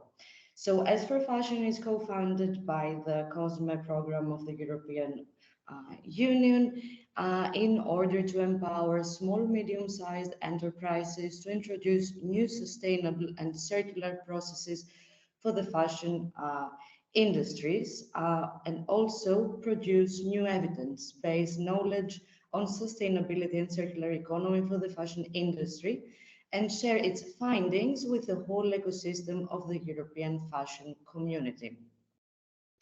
Our consortium is less smaller than the ones we've seen already. We are 5 partners. The European Creative Hubs Network, for which I work for and is the project leader, Involve Entrepreneurship, Data Scouts, ID, and Zip House. In other words, we are Greece, Belgium, Madrid, and Moldova. Today in the meeting, we have Christina from Involve team and Carolina from Zip House. So the objective of the project is to support, connect, and empower 25 transnational partnerships to work collaboratively for the creation of sustainability solutions for the fashion industry. The 25 successful pilot projects benefit from a bespoke program, including mentoring, networking opportunities, and financial support up to 15,000 euros. Our vision is to influence the European fashion community to change perspectives and redefine the fashion sector, responding to the needs of our time for an ethical, inclusive, and responsible production and consumption. We want to create a space, both digital and physical, where the whole European fashion ecosystem can innovate, collaborate, and share knowledge during and beyond the life cycle of the project. Now, I'm going to take you step by step throughout the project's life cycle and show you a little bit the structure upon which we have built our project. So in 2021, we had our open call, calling interested partnerships to apply. We received 53 applications in total, 40 of them were eligible. And these 40 projects were invited in Athens 1 year ago, so March 22. We had the S4Fashion meetup in the Sandpits Day, we called it, in Athens. It was a 3-day event with lots of networking, workshops, and of course the final selection of the 25 projects. The 40 projects pitched for 3 minutes, and then the jury members that we have invited, they selected the 25 projects with which we work the last year. So together with the S4Fashion consortium, after having many interviews online with these 25 pilots, we created a support program based on their needs. Every month we had one online session hosting a workshop which was designed based on their needs. We had inspirational circles, mentoring hours, and of course the funding, which is given to them with 3 installments. Then we have started already, but we still have a couple. We organized, and we still do, policy dialogue workshops. The aim of these workshops is to create guidance and recommendations on promoting and supporting sustainable fashion through supporting mechanisms and funding programs. And we are working the last year on that, we will create the S4Fashion Circular and Sustainable Fashion Toolkit, which is guidance again on making a business more circular and sustainable, and it is addressed to SMEs, hub managers, and designers. The toolkit is going to be presented in the annual Hubs Meetup Conference, which is going to happen the 5th and 6th of June in Timișoara in Romania. So what is this toolkit? After months of work, this toolkit, we finally comprise 6 building blocks. Here you can see the building blocks. So the first building block is the purpose. Its objective is to align the brand's purpose with its strategy, culture, and business goals. Then we have the second building block, life cycle. Its objective is to assess environmental impacts of the current operation and identify possibilities for improvement. The third one, impact and progress, with the objective to measure the impact of the business and track its progress. The business model, with an objective to help identify circular economic gaps, opportunities, as well as foster strategic partnerships. The product design, with an objective to ensure that products match with brand values and sustainability goals.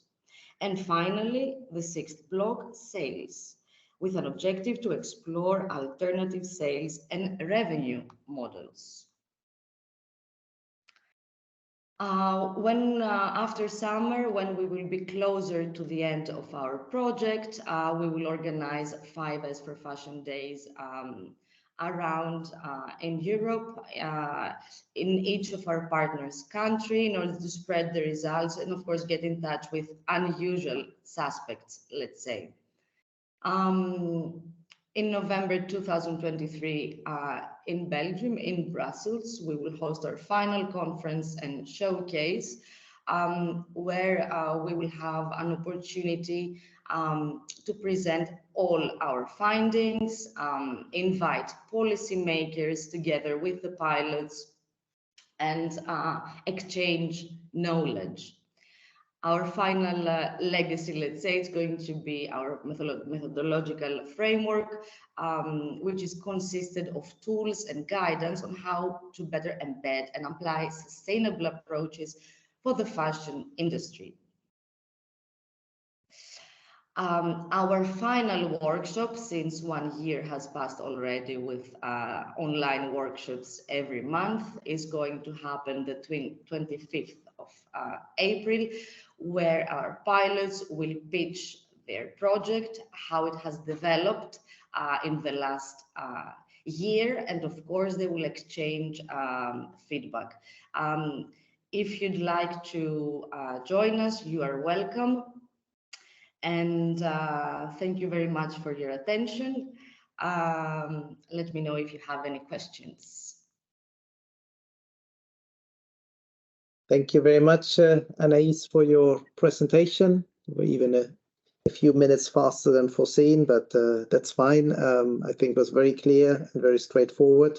A lot of sort of small scale innovation projects that have been triggered by S4Fashion, and I'm sure some people will be interested in those final presentations and final events that you mentioned.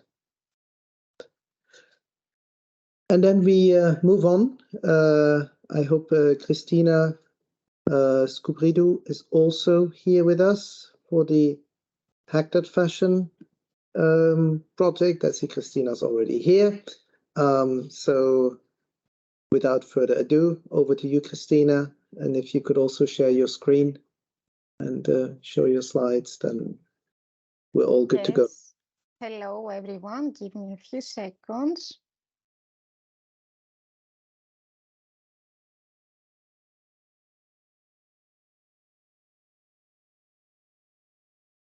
Can you see my screen? Yes. Okay.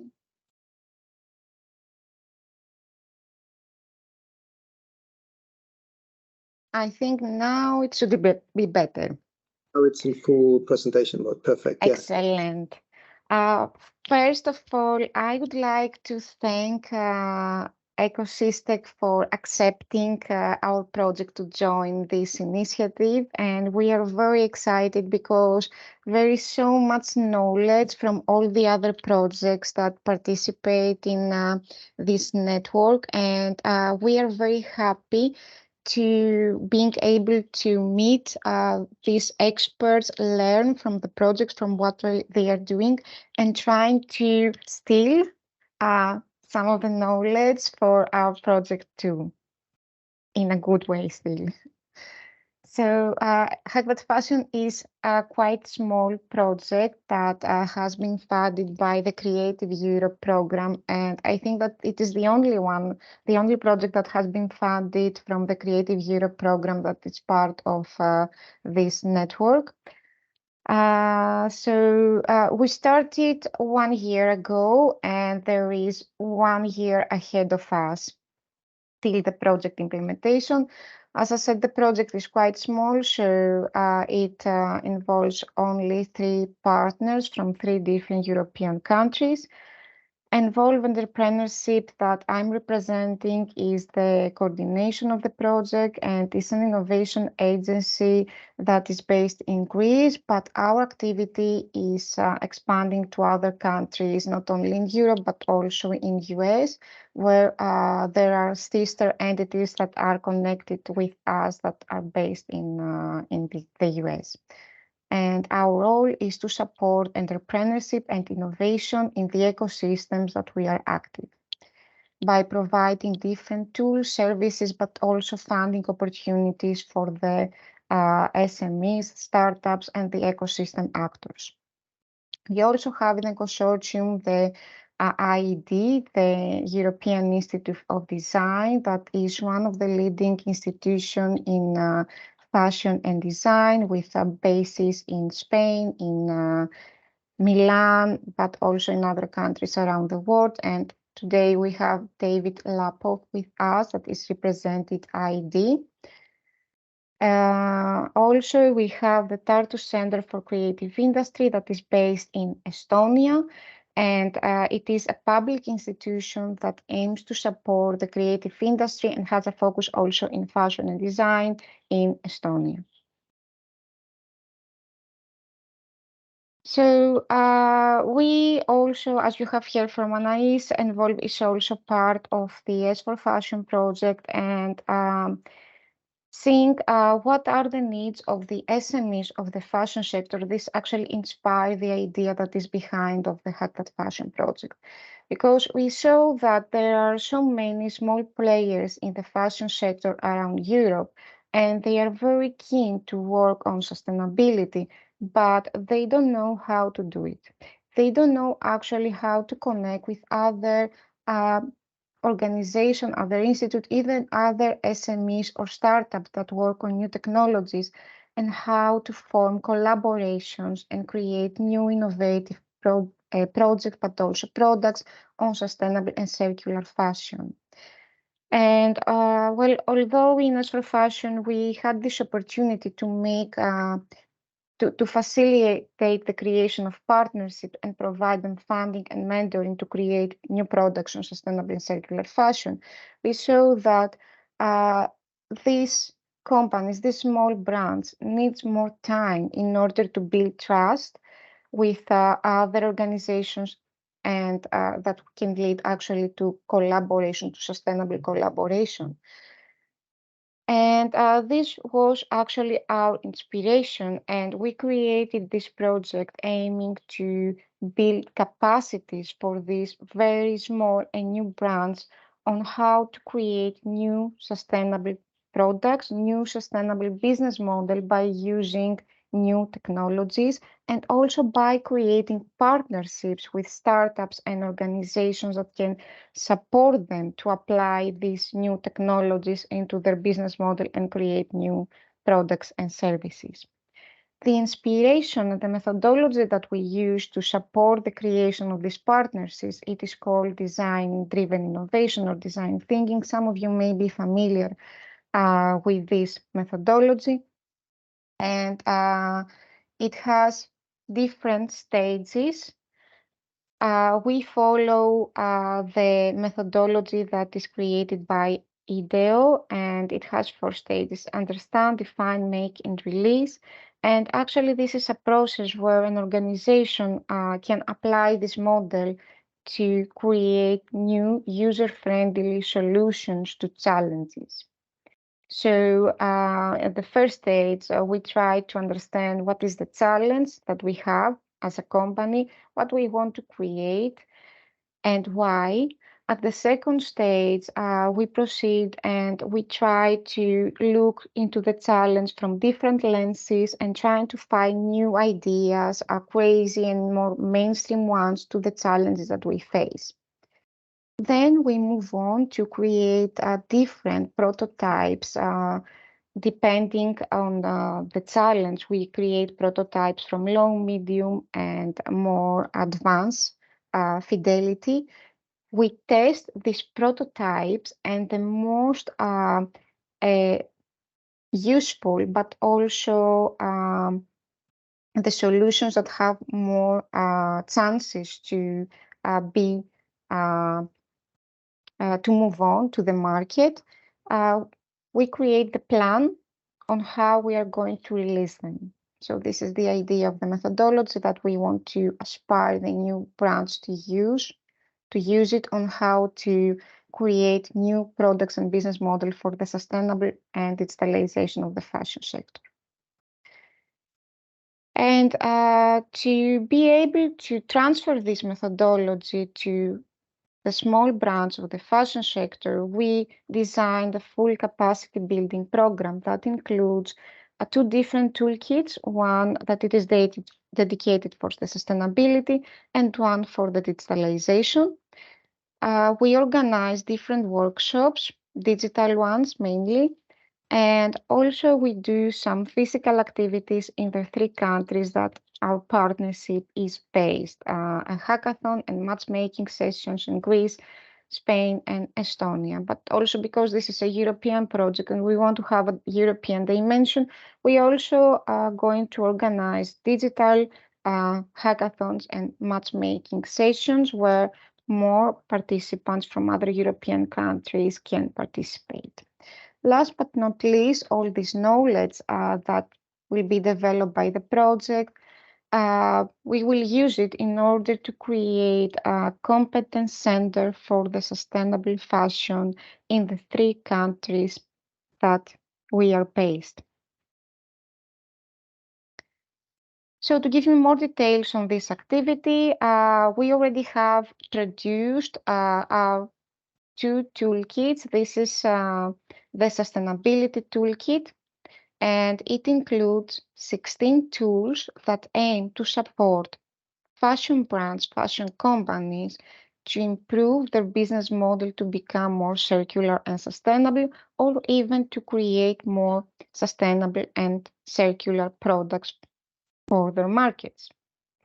We already had 1 workshop to present this toolkit and to the brands, and we received very useful feedback on how to improve this toolkit.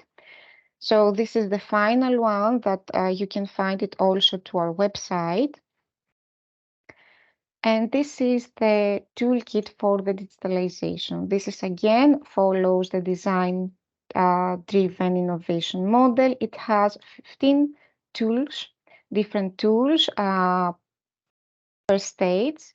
And we plan to have the testing workshop in the next in this month, specifically in 25th of April, where we will present this toolkit, and the aim is to take feedback from the participants on how we can improve this toolkit to support them better on improving their business model and how they can help actually these small brands to go on to their digital transition.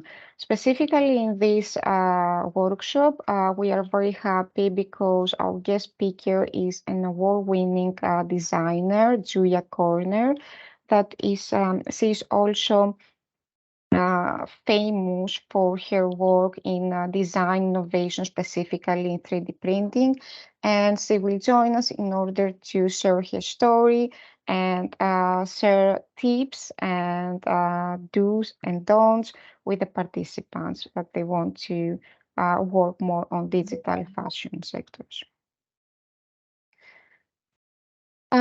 Another main activity that we plan, as I said earlier, is the hackathon and the matchmaking events that will take place around October and November this year. We don't have specific dates yet, but if you're interested to support this activity as an expert, let us know and we will share more information with you.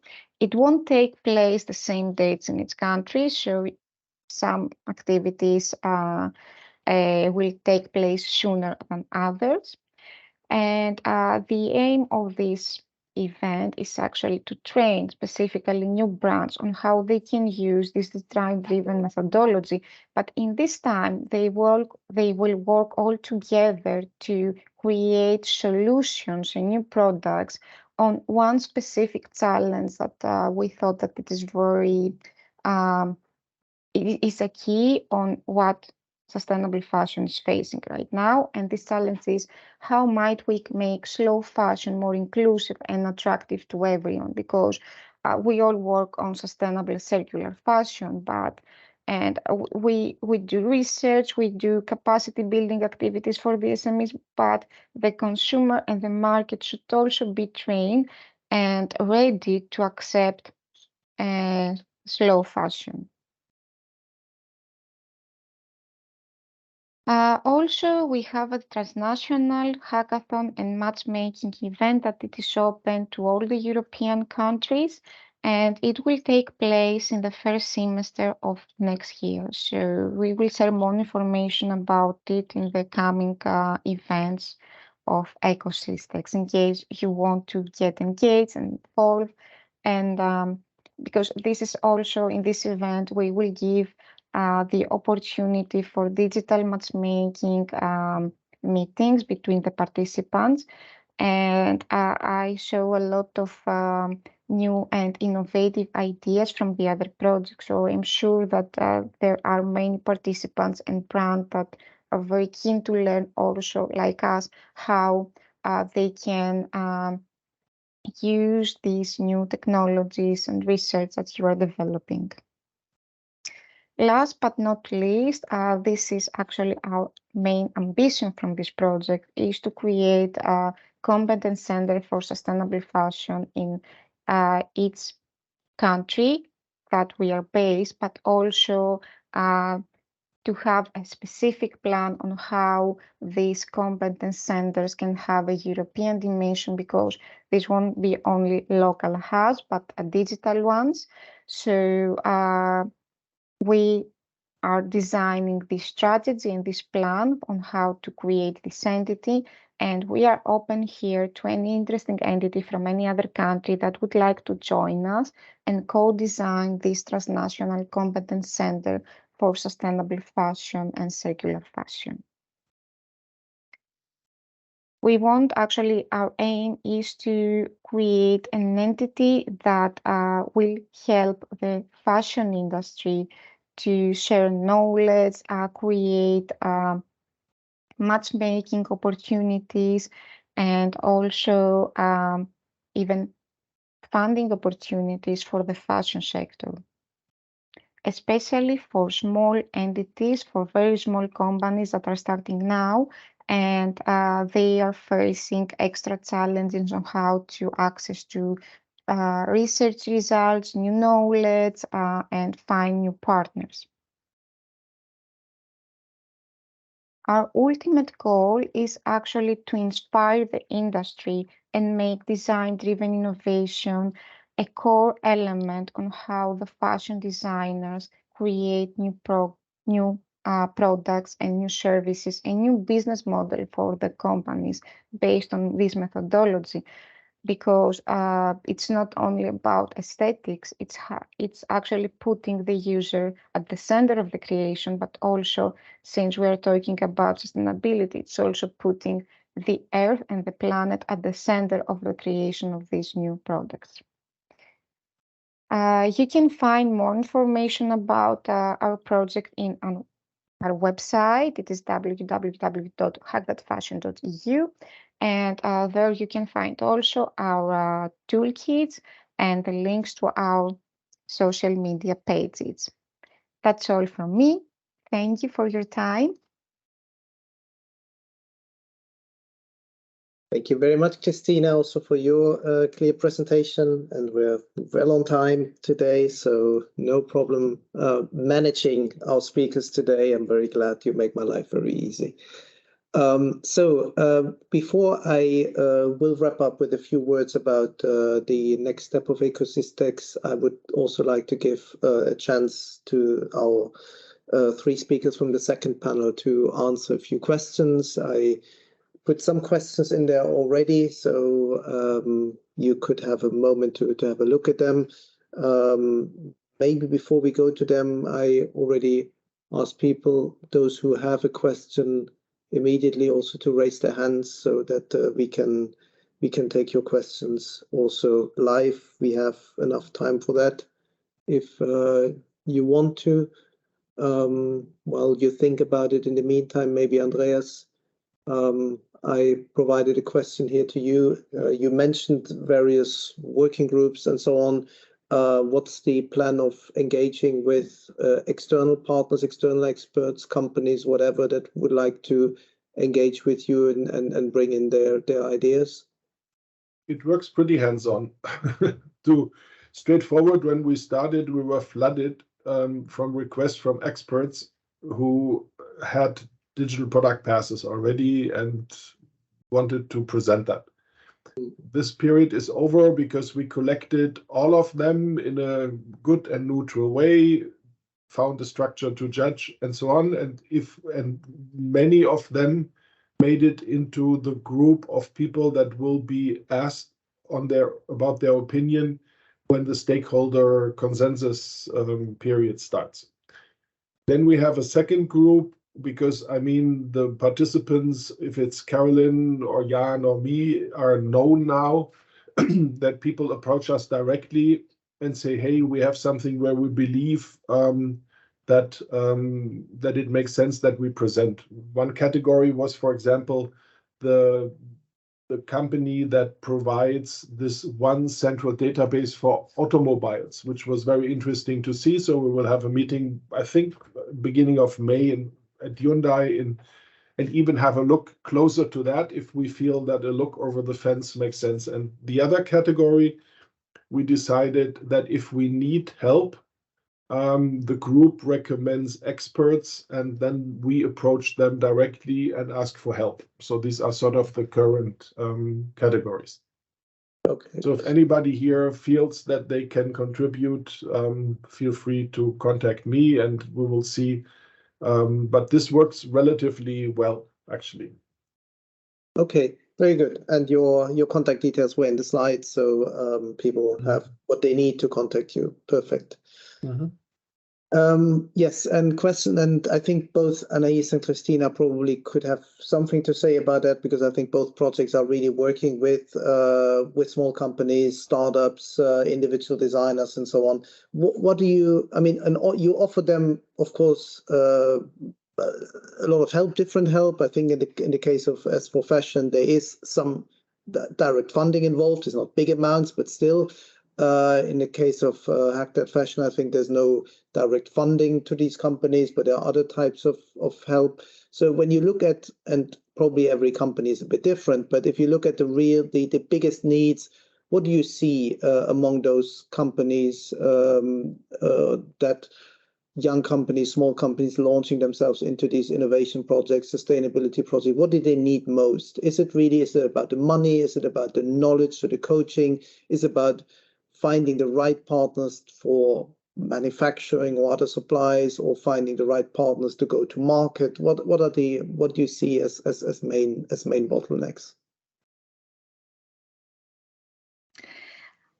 So I believe a bit of everything, but I would like to give the stage to Christina, who is directly involved in this assessment and may speak for both projects. Yes, thank you, Anais. Well, if you ask them, they say that they need money. So this is the biggest challenge. But in reality, from all this activity that we are doing with them, from coaching, impact assessment, mentoring, it is very clear that money, access to funding is not their biggest challenge, because in many cases we see that there are teams that are formed mainly from creative people, and in some cases that have in their teams people that are mostly in the technical design part, even in research. But in reality, what they miss is the business aspect. So in most of the cases where we had to help these teams, if not all, in most of the cases, we had to revise with them their business model, because they need to understand that in order to be successful in the market, a team, even if they have the best idea, the most breakthrough innovation and very good products, the market, they still need to understand the market, not only the innovation and the technology. And this is what we try to support them, to find ways to enhance the capacity of their teams and make them understand that they need to form partnership if they're going to go further, because they're small. A small team cannot scale up very quick. So in that case, they need partnerships too. So you would say partnerships, the right partners is probably the biggest need for most of these companies. Exactly. Yeah. Okay. I see, Andreas, I don't know if it's a question or whether you have a comment on that. No, I wanted to add, because I'm a startup, so maybe I can say something. I agree. Shouldn't sound arrogant, but money is not the problem. I mean, I'm still in the SUSTRACK project and other funding, so if you are halfway literate, this is not that big of a deal. What I realize in the German market at the moment, we have a lot of alarm because many players are filing bankruptcy. So there is some big nervosity in the market to get out of the panic zone and try new things. On the other hand, being also quite a while in the industry, I think it has never been a better environment for new ideas, because I mean, we had a long period where price was the only decisive topic, and now suddenly you have self-dissolving yarns, and I mean, we spent the last 2 hours here on innovations. So it has never been better to find new ideas for the market. And I agree, I'm also struggling with this business model type of thing. To give you an idea, we have a price list and some kind of packages. What does it take to use the standard? This was 9 months work. So this is not easy and costs a lot of money with advertising agency until we had the text clear and all these things. So this is really challenging. I agree 100% with Christina. Thank you. Thank you, Andreas. Andreas, feel free to join our project as a participant. Yeah, You are welcome. Get in touch. Yeah. Perfect. Yes, that's what we're also here for, creating links, creating contacts. That's what the whole community is for. So I see our listeners community is a little quiet today. So we are not having any further questions. Maybe last opportunity. I also see that the numbers have gone down a little bit. So I don't want to drag things out too long. If there are no questions, I think also the presentations were very clear, were very often it comes to the people may not want to answer the question in the big forum, but want to come to you individually, which I think will happen afterwards. So if there are no further questions from the audience, then I would simply from my side still say a few words about how we move forward with ECOSYSTEX. And I hope you can see my screen again. So in a way, ECOSYSTEX, as I mentioned, has basically two parts. There is the parts where the experts from the projects work together on what we call topics of common interest. So these are technical working groups. And the work of these working groups will start in the last week of April. So right now, all the projects have been asked to ask their partners, their project partners, to sign up to any working group that they're interested in. Obviously, this currently only applies and is reserved to those members, those partners in those projects. So others that are not in those projects right now cannot yet join these expert groups, but we will see how we will evolve that over time. There's an interest to make sure that we have a good number of experts in every working group and that we have also the right experts in this working group. So there will be probably a process where we will open to some external experts based on need and based on their expertise. What we will continue also is this joint dissemination.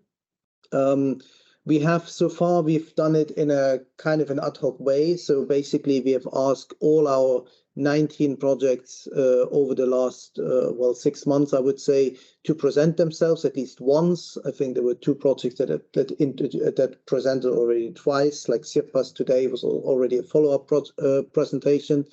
So what we have done now is we formed a specific working group with the dissemination leaders of all those 19 projects, that they will come together and they will discuss then in a more structured way, how can we make sure that we use this platform, this community, as best as possible to jointly disseminate the results, the activities of the various projects. And that may not only be in the form of these kind of webinars as we have today, but they may also have all sorts of other kinds of activities, both let's say online, digital, written, but also physical. And on the latter point, we are in the planning stages for our first ECOSYSTEX conference. It will most likely be the 3rd week of October, if I'm not mistaken. We're looking at the 18th and 19th of October, but also the venue, the place is not yet confirmed. We're checking this. And that would be an opportunity for not only the projects, but also other external partners or external experts to join in person. The idea is to make it a 1.5 to 2 day event where we have then also very interactive and parallel working groups on several of those common topics of interest, and to really use the present experts and the discussions to extract some new insights and to share those insights, and obviously also to network, to create new opportunities, as it was mentioned already earlier. The new call topics coming up also later this year. So that's also an opportunity to meet potential partners for future projects. So we really want to make that community really active, interactive, and also not only virtual, but also meeting from time to time in physical formats. So this is what the plans are. And all those, obviously, we have external listeners here today for whom not all the activities are accessible right now, but the dissemination activities will always be accessible to the public. So we make sure that you will learn about those as they are being organized. The best way to stay in touch with the ECOSYSTEX community right now is our LinkedIn page, which you maybe I can ask my colleague Charlotte to put the direct link also in the chat if people would like to go there. But even if you go into LinkedIn and you type in ECOSYSTEX, you should find the group immediately, and you can simply follow us and you will find all the information. And if you are part of a project and that is not yet within this community here, that is a research and innovation related project and has a clear link to textile sustainability or circularity, then please send an email to our info@textile-platform.eu address, and then we will see that we can also bring you on board to make sure that our community grows and develops. So this is all that I would like to share with you today. Again, many thanks to our 7 speakers that we had today. Many thanks to the listeners. I think we were close to 50 people at some moment, so that's, I think, very good. So stay tuned for our activities. Much more to come from ECOSYSTEX in the coming months and certainly also years.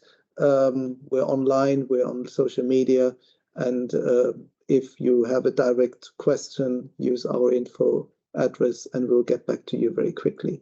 So with this, I would like to close our webinar for today a few minutes early, but I think nobody minds. Some people may be hungry at this time of the day. So if you go for your lunch, then I wish you bon appetit. And if you soon go into your weekend, I wish you an excellent weekend. And then I look forward to see you again very soon here at one of those ECOSYSTEX events.